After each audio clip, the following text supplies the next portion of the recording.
Imagine managing a hospital. Patients flow through reception, X-ray, and doctors. How long do they stay, and how crowded is each room? This is the question of queuing networks. A queuing network is just a web of service stations connected by routing rules.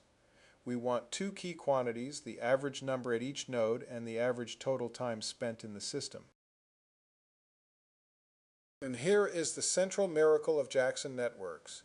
Even with feedback loops twisting the traffic, each node behaves statistically as if it were a standalone was one queue.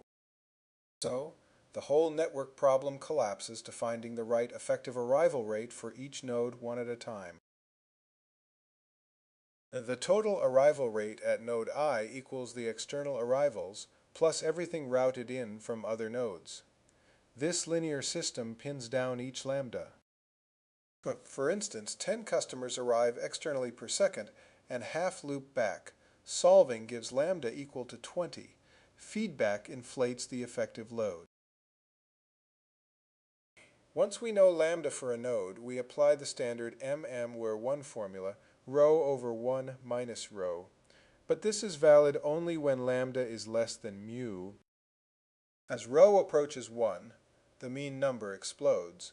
The queue collapses under its own weight. To get the mean total time, we apply Little's law to the whole network.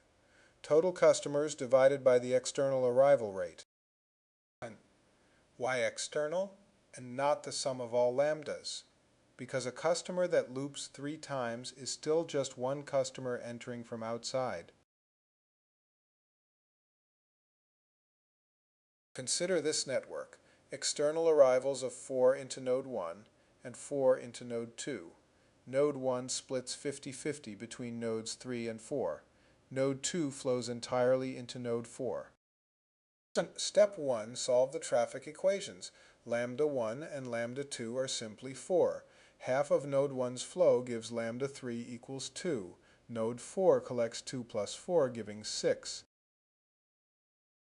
Step 2, every lambda is below its mu. The network is stable.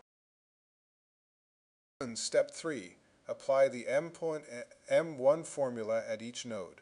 We get 2, 4, 1, and 2 customers on average. Step 4, sum the means, divide by the total external rate of 8. The mean time in the network is 9 over 8, about 1.125.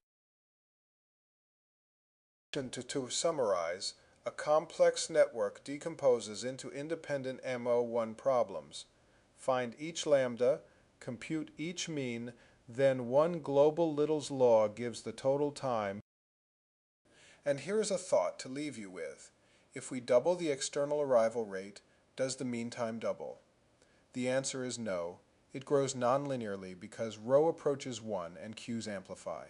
Queuing systems are deeply nonlinear creatures.